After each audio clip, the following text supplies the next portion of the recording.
hang in. You have been into electric vehicles, autonomous. These are really the future of technology. So, how did you get into electric vehicles? Thank you.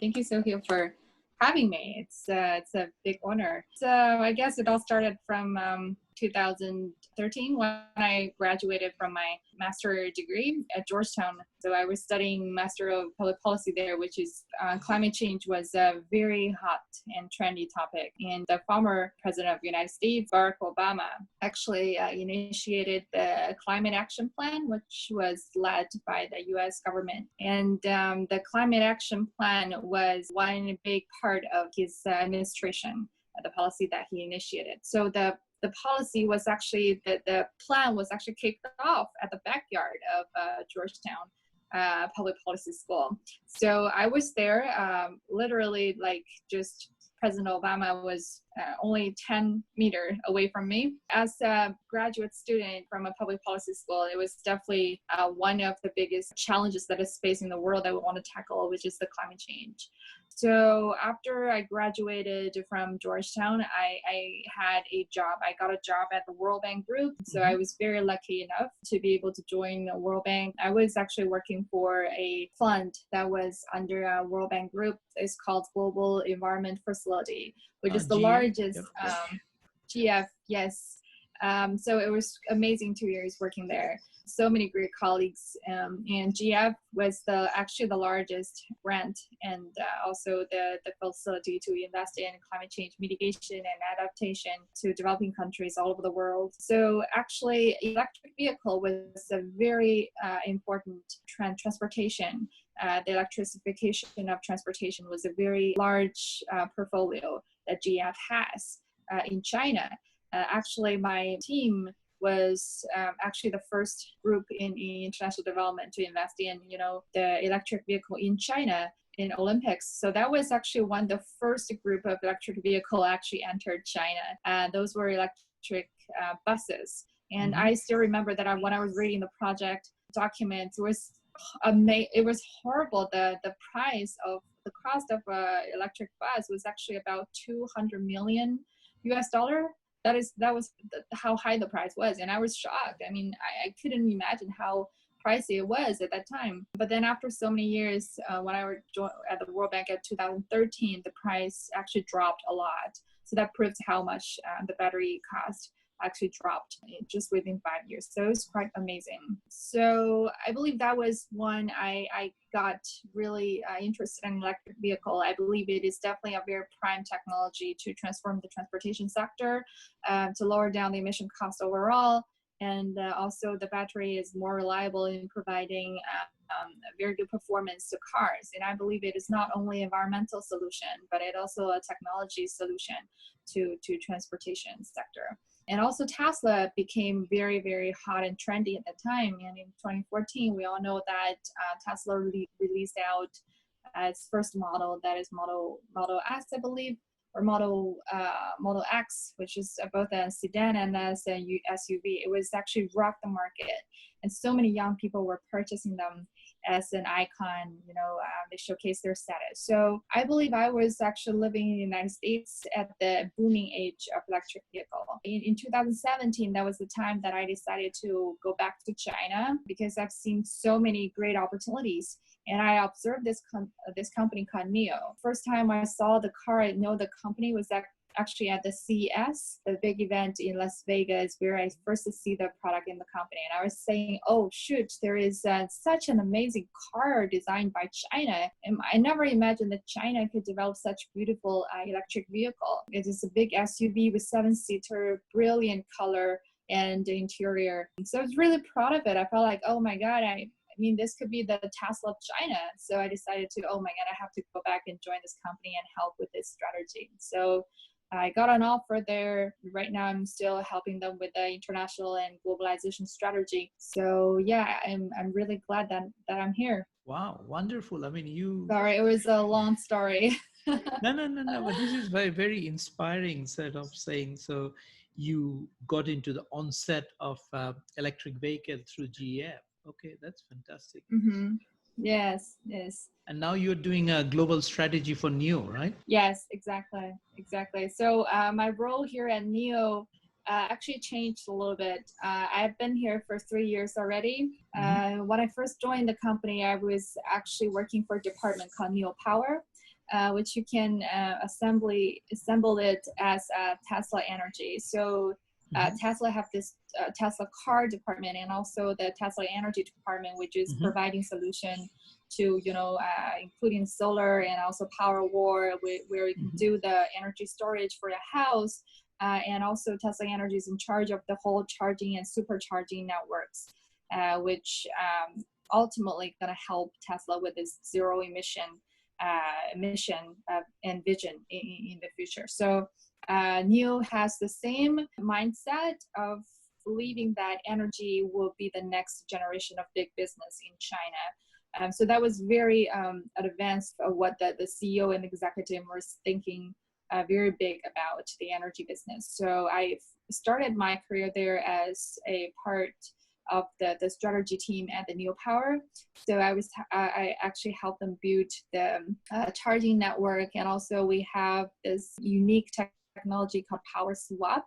So we can actually swap the empty battery into a full charged battery only 3 minutes. It was actually a very amazing technology we developed in such a short time, and very small and very flexible designed. So it was quite a smart a product. I'd like to go into there further. We were also thinking about how to recycle the battery, because the battery is the most expensive part on an electric vehicle. Also, there are so many technologies around it. The technology is advancing every second, every day, and the price is dropping. So we need to think about the solution of how to reuse the battery and how to put it into maximum use. That was where I started.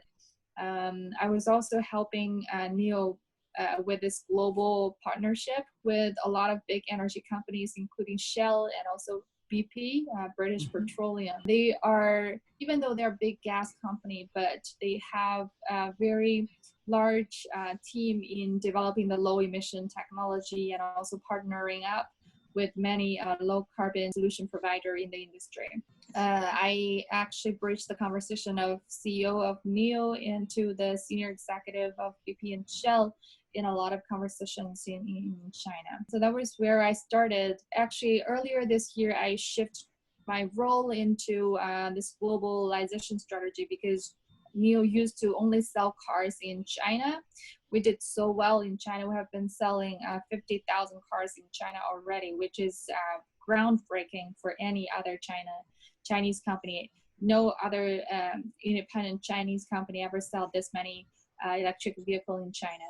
After this achievement, we decided to enter US and Europe, because that's the ultimate battlefield of electric vehicle. If you prove that you can sell well in China, you should go and combat with these traditional companies like Mercedes or BMW or Audi in Germany, and also you should try to compete head to head with Tesla in the United States. So this is where we are seeing ourselves in the 5 years.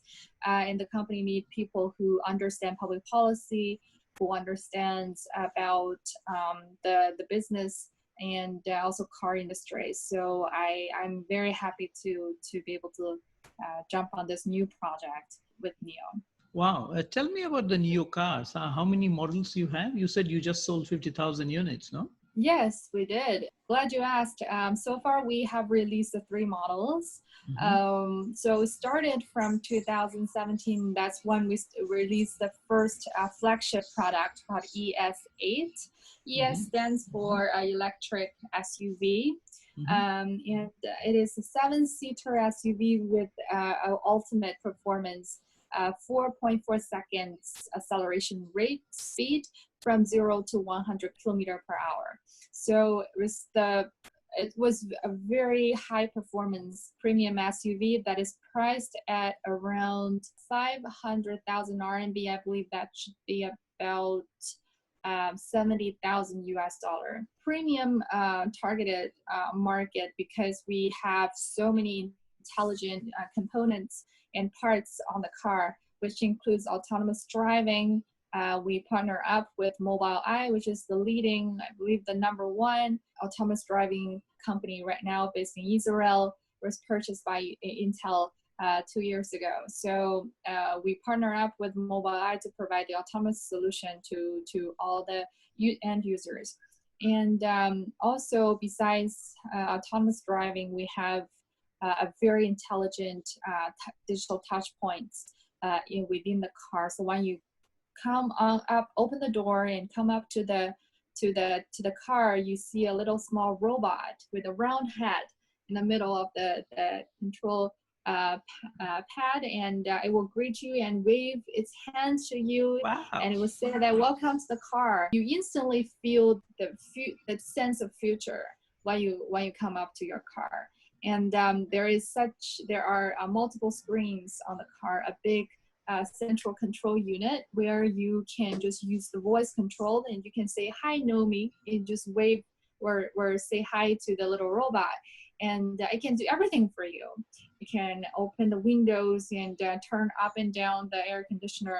Those are the basic function. It can also take a selfie for you on the car. Can also help you move the car seats, open up the massage function on the car.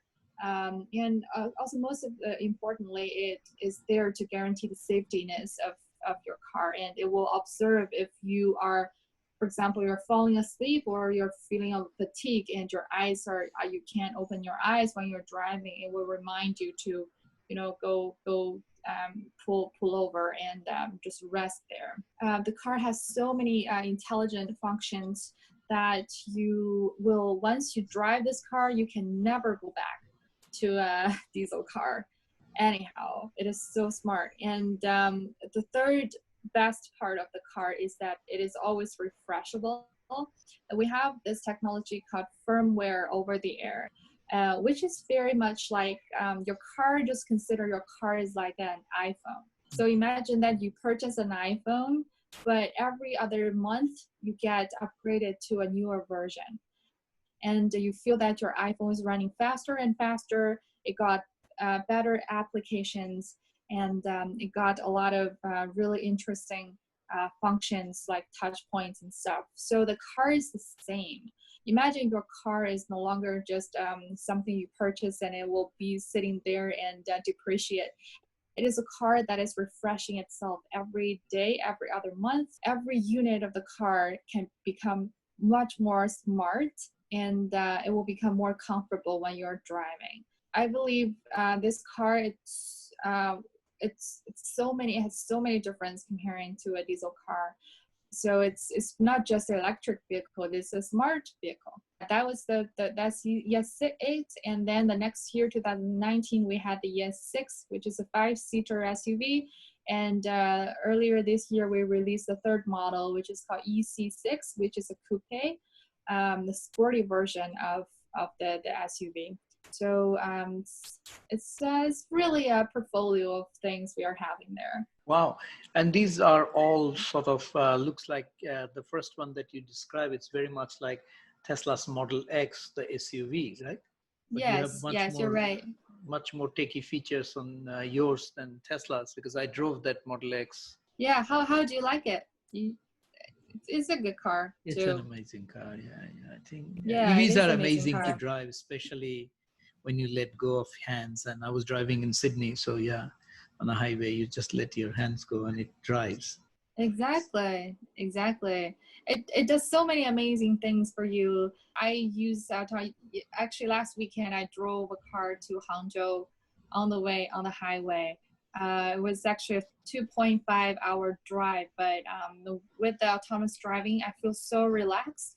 I was able to control the music and talk to my friends and chit chat about things and not to worry about where I'm going or should I avoid this car or that one, because it does a lot of things for you, control the speed and watch out for you. It's just so smart. I think EV is solving a lot of issues for people, especially when you're traveling in between cities. It is not a fantasy world. We have to admit that autonomous driving have other drawbacks. It is still a technology under development. We observe a lot of challenges when we are driving with autonomous driving within the city, because there are certain challenges to that. First is the road situation in China, especially, was quite poor.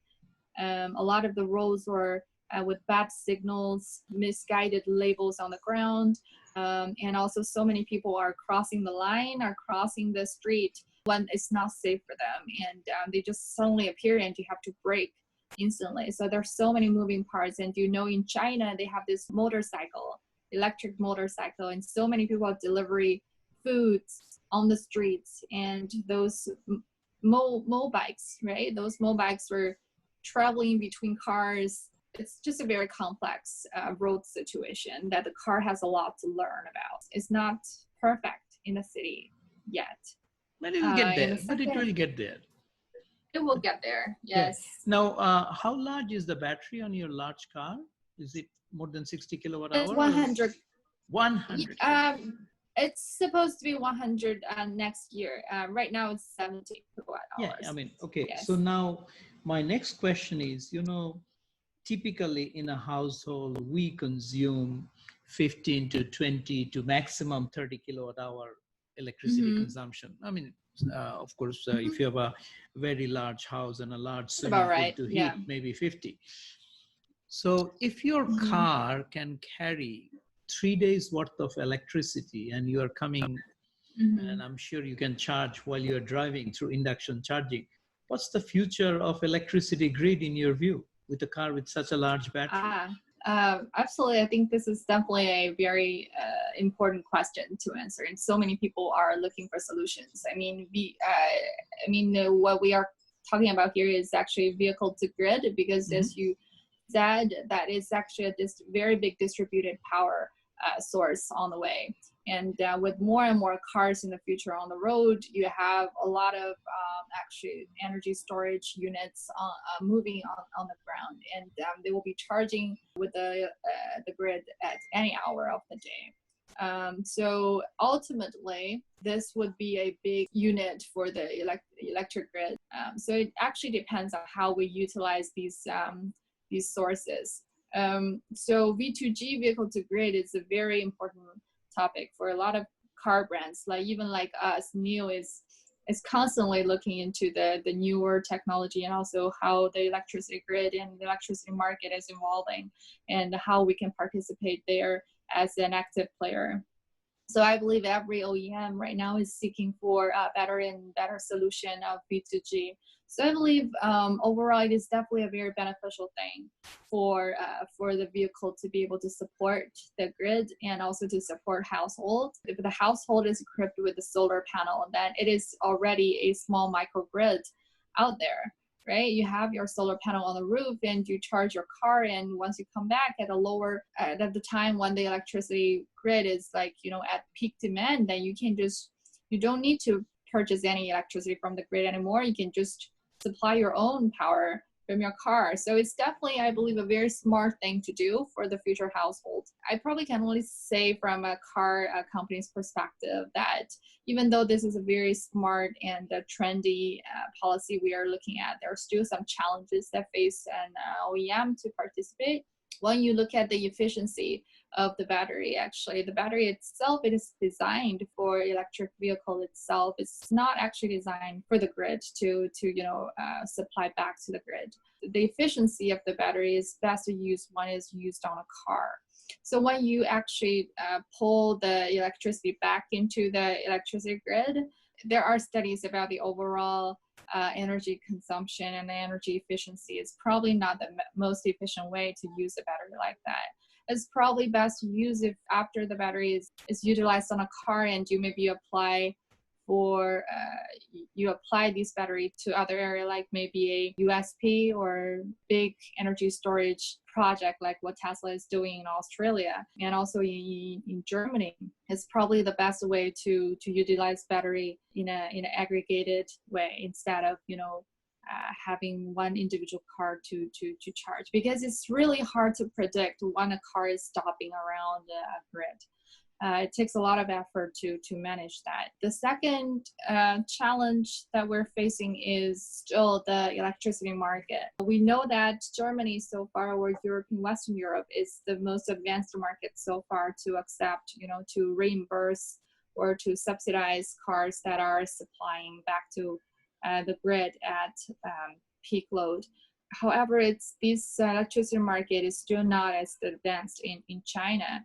Even though a lot of maybe the car driver are willing to do that, however, they won't get compensated enough. Probably only for 30, like you said, 30 kilowatt hour, they're only getting 10 RMB. That is not almost enough for them to charge to charge again. So it doesn't really make economic sense for individual customer to do that.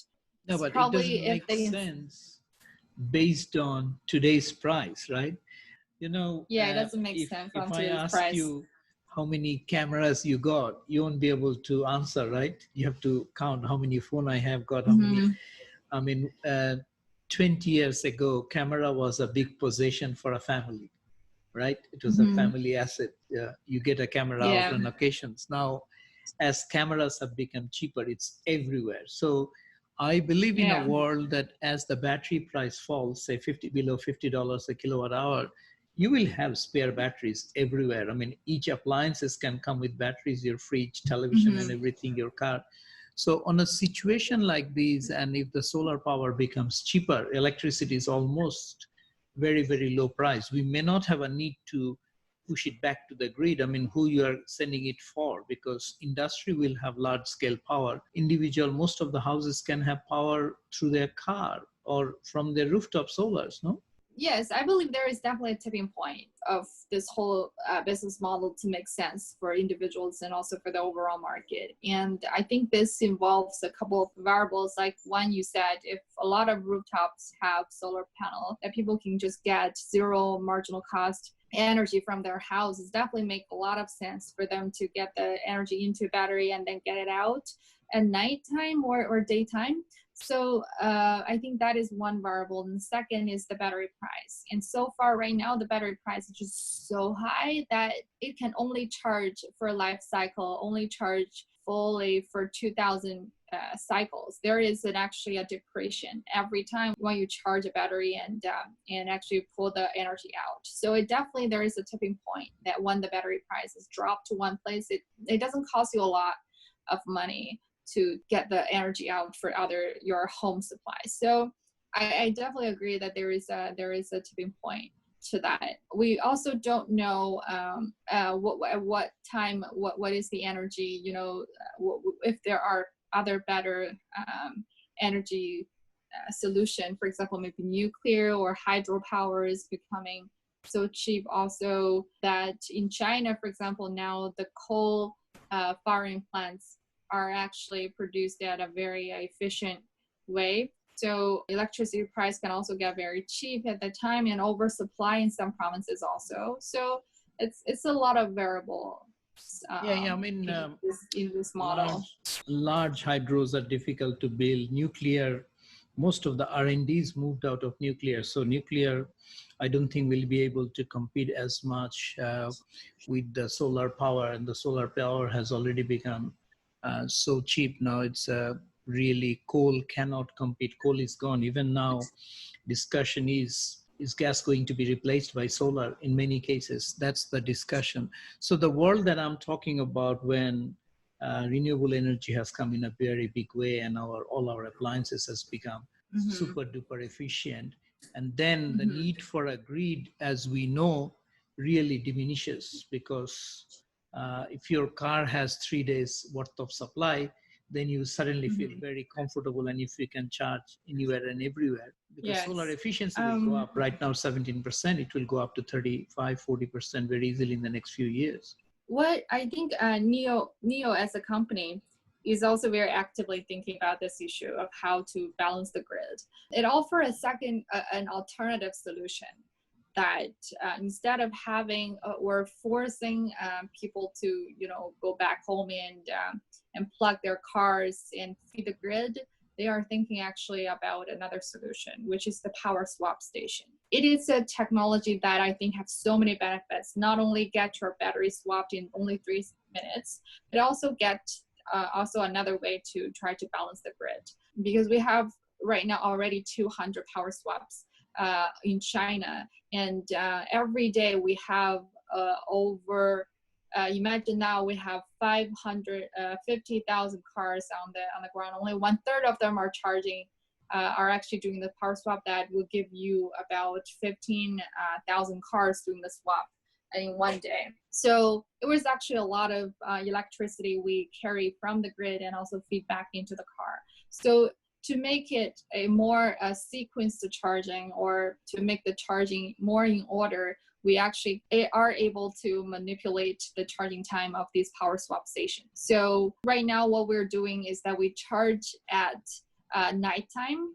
All these power swap stations will be charging at nighttime, and then they will be able to feed these batteries into the car at daytime. One is peak demand and peak load. So this way, we actually, these power swap stations were able to, move around the peak load to other time of the day in a very efficient way already. And we are able to control these charging units, because they themselves, all these power swap stations, each of them have 5 batteries in there. That gives you 300, that gives you up to 500 kilowatt hour. If you have one at the same time, it's going to be 1 megawatt hour station out there.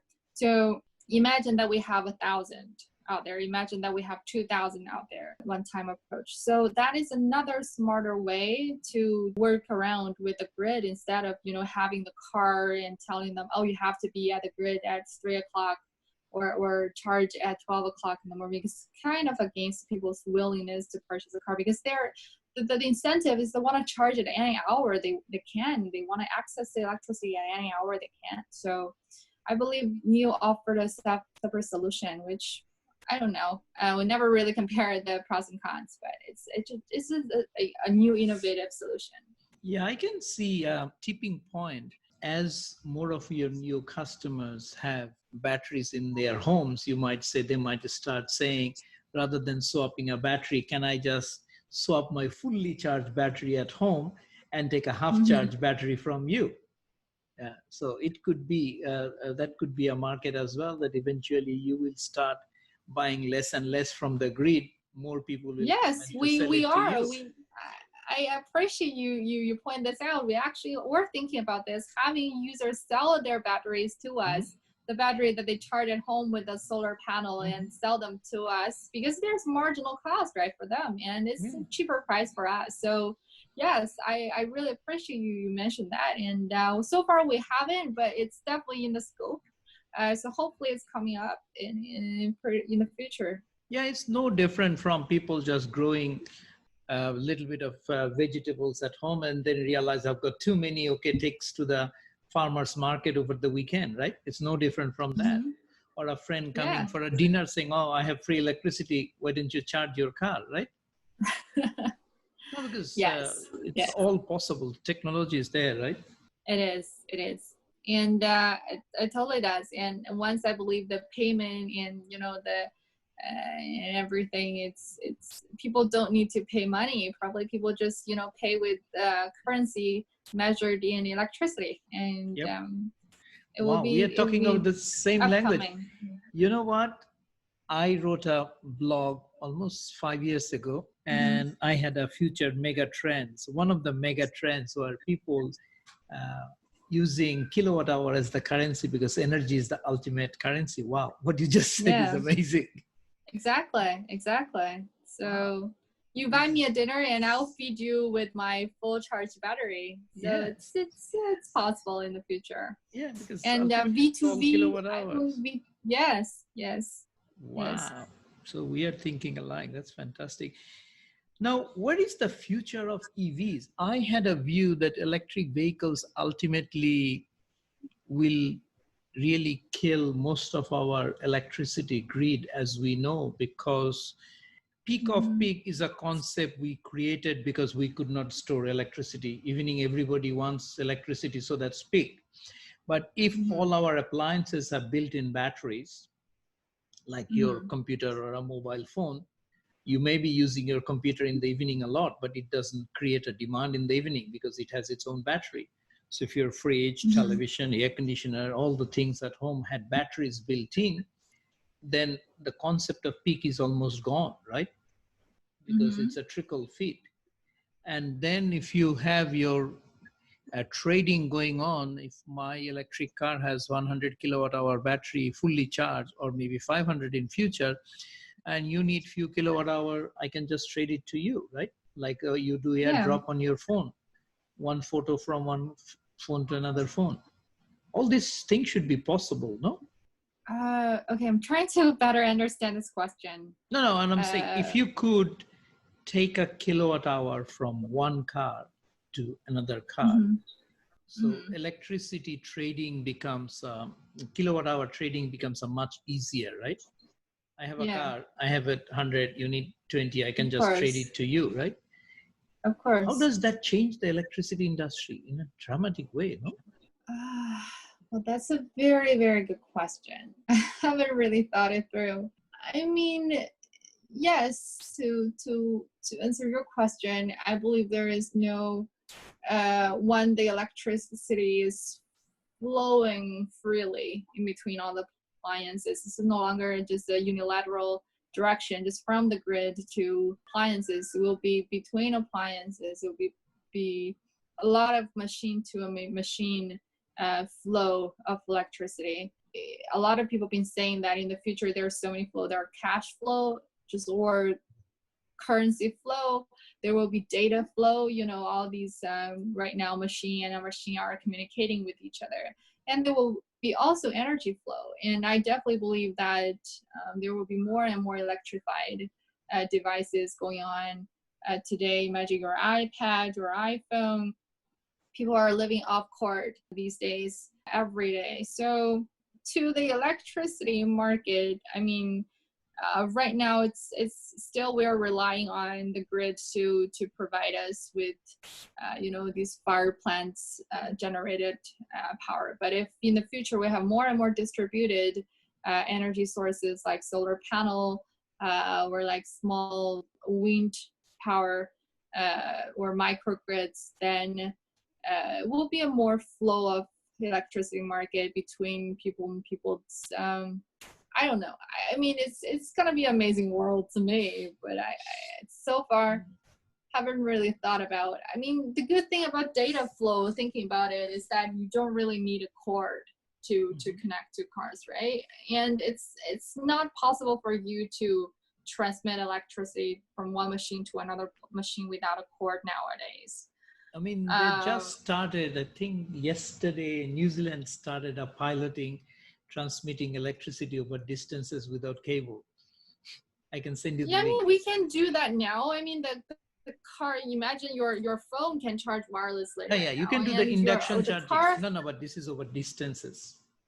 Distances. I'd be happy to see that kind of infrastructure coming out. So one that I definitely believe that one that comes out is going to be transformational. Imagine the data world right now.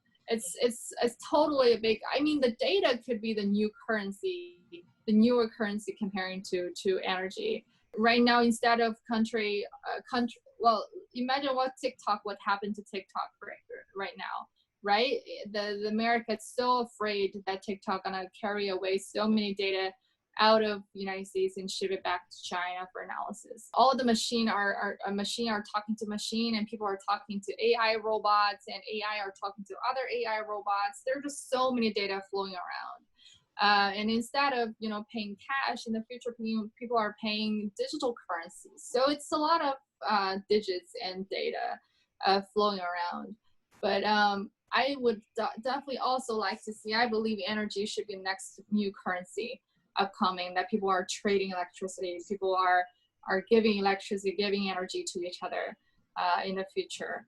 But yeah, so I'd be so happy to see that technology coming out, the transmission of energy remotely to come out in the future. So yeah. I mean, I did not appreciate that the autonomous vehicle technology have moved so fast, so quickly.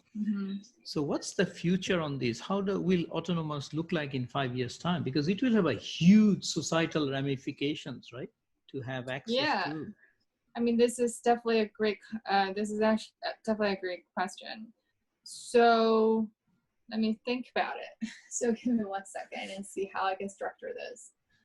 I mean, we can divide this question into two segments, and one is the what will autonomous driving do to passenger cars, and the second will be talking about the commercial cars, because these two segments are both booming at the same time. So NIO is also following this trend and is trying to develop this level 4 autonomous vehicle in the future, which we believe will be the robot taxi. So people will no longer purchase a car.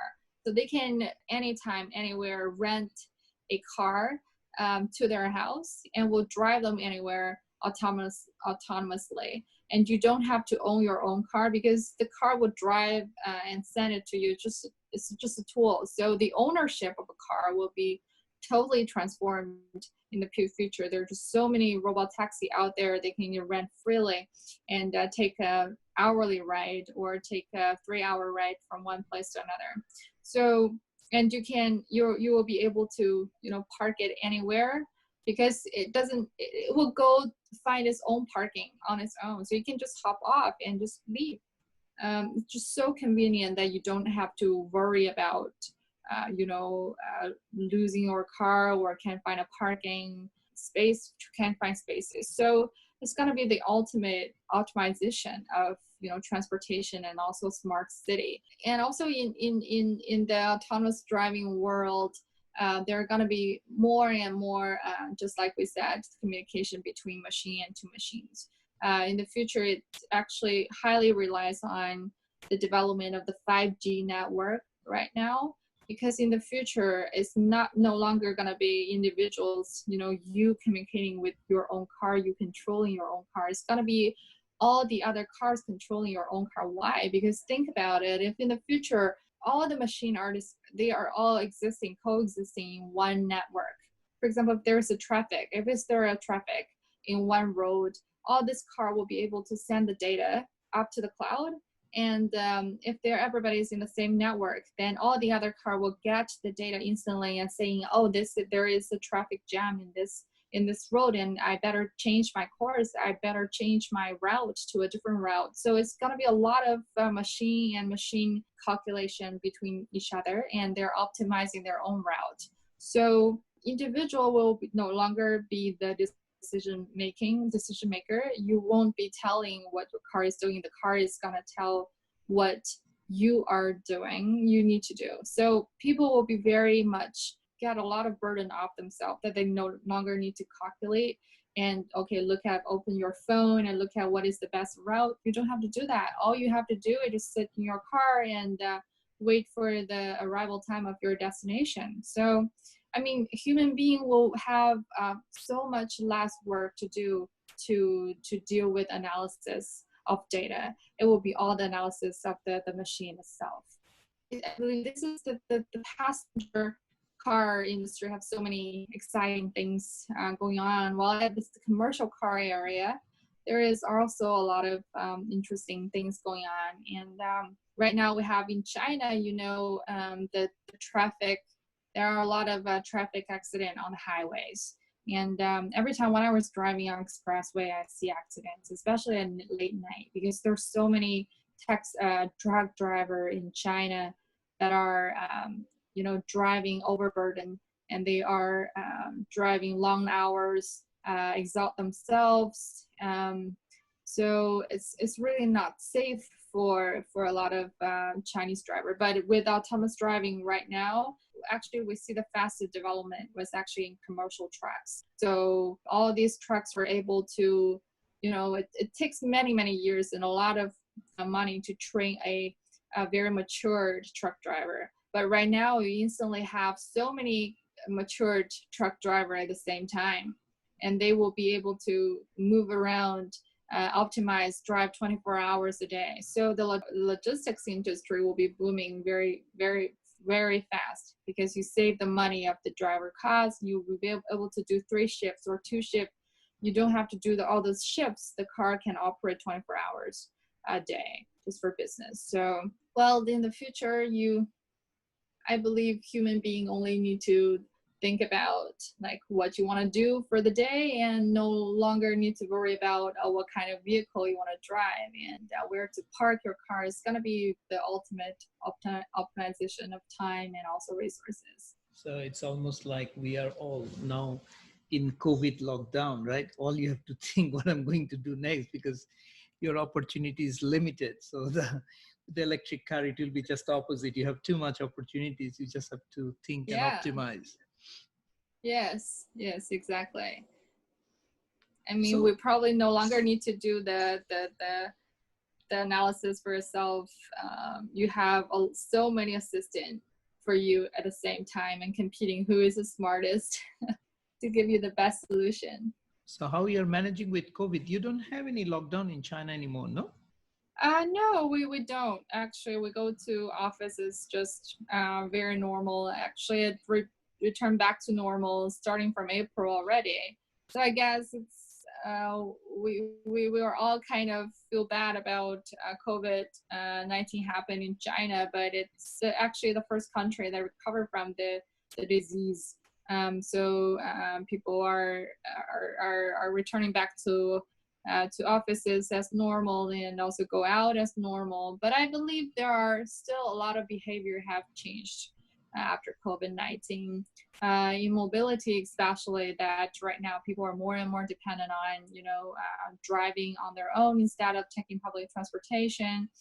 And ride hailing is probably fewer than before in a way, but it's still a lot of people are skipping, subway and taking Uber or Didi. So second, that people are more and more leaning towards of having online meeting, just like what we are doing right now, and having meetings over line instead of meeting face to face, because people have been realizing it's more efficient, right? It's more efficient that you can just like have all the Zoom meeting and Google meeting and you get things done, and that's it. You don't have to travel all the way to Beijing, and it's going to be a round trip of 8 hours and just for 1 hour meeting. It's just redundant. So I believe even after that, it's a lot of behavior changed. And right now, imagine now I'm actually helping with the European entry, market entry solution. And actually, we should have been in Europe by now, actually, due to all the analysis. But we are stuck here. However, it still doesn't really stop me from doing my work, because I'm able to, use LinkedIn and use Facebook and Twitter to find a lot of local experts, and also to find the company that I want to talk to. I can just shoot them an email and have a Zoom meeting anytime I want. So I believe somehow the world is more globalized in a way, that with people with a will. And just like what you're doing, Sohail, you are stuck at home, but you're able to, have your podcast with many other professionals in the world. We are more peaceful, more focused at home. And I mean, it's not a bad thing. Yeah, it is actually amazing in a sense. Yeah. What technology has enabled us now. Okay, I have another question for you. Young entrepreneurs, I think a lot of people wants to get into electric vehicle. They don't know where to start. So what you will tell a young entrepreneur who are trying to do a startup or something in the field of electric vehicles? Mm-hmm. What will be your message? Yeah, absolutely. First of all, straightforwardly, think again. I mean, it is not an easy industry. Like, we've been here, like NIO has been, looking back, has been a very successful company in a way that it went public in New York Stock Exchange in only 4 years, and have raised about, I believe, 25 billion RMB already. and its stock price have been risen from $1 per share to $13 per share in only 6 months. However, all these are good numbers, but there are so many efforts behind it that we could have done wrong, that we also experienced so many miserable moments. Like last year, we cut down the employment from 12,000 people to only 6,000 people. So we cut half of the people we hired 2 years ago. It was actually a very miserable moment when you see that your colleagues were leaving because the company cannot hold so many people. It doesn't have a lot of cash on the account. So it's not a very easy business to be in. I mean, there are many reasons. First is that even though electric vehicles sound very intelligent in a way, but still it is a kind of traditional industry, right? It's manufacturing, and it's a lot of very long supply chain, very long value chain. It involves so many suppliers. And just imagine COVID-19. It struck the car industry the first. Why? Because so many suppliers, the China company depends on the battery factory from Korea, and even if you're losing one part of the car from maybe Hefei, then you can't produce your car, you can't manufacture it. Even though you have the parts, you don't have the people who are driving and sending these parts from Hefei to another city, then you're losing the logistics. Your supply chain is so long and complex that if one part of it broke, then your business is at stake. So I mean, it's not a very easy business to manage. And second is, I mean, it's probably going to become more and more difficult for young entrepreneurs to enter this industry because EV involves a lot of know-hows. You have to not only understand the hardware of how to put together the hardware, but you also need to understand about software. Now there is a very trendy saying called software-driven car company. How does that come out? Because recently the president of Volkswagen, the global president of Volkswagen, have just resigned because it failed to work together with all the software suppliers and developer. Because the traditional company who doesn't have the capability to develop the software on their own have to heavily rely on the external suppliers. And you cannot imagine how many pieces of software you need to develop on a car. For Volkswagen, they're probably working around hundreds of software developers, and it's really hard to put them work together. Imagine all the codes you have so many bugs when you put the car together. When you drive the car out, you need so many people to debug and to find the conflicting points between different platforms and software. They just don't work along. So this is a very new turf for electric vehicle industry, that you have to have the strong know-how of how to manage software development. It's not an easy work for a traditional company to run a full house of engineers, software engineers. Their pricing, their salary is very high right now. And if you have one line of codes wrong, then your whole product needs to be recalled and re-examined. I believe, a couple of words for young entrepreneurs is that it's a capital intensive industry to be in OEM. However, look, it doesn't mean that there isn't other doors opening. I mean, the OEM have to constantly rely on a lot of smart solution providers. I mean, what the OEMs are looking are actually smart problem solvers. That if your company are able to provide solution to maybe even one or two problem of it, then they can count on you on this. So you can start from serving for these companies instead of building a company on your own.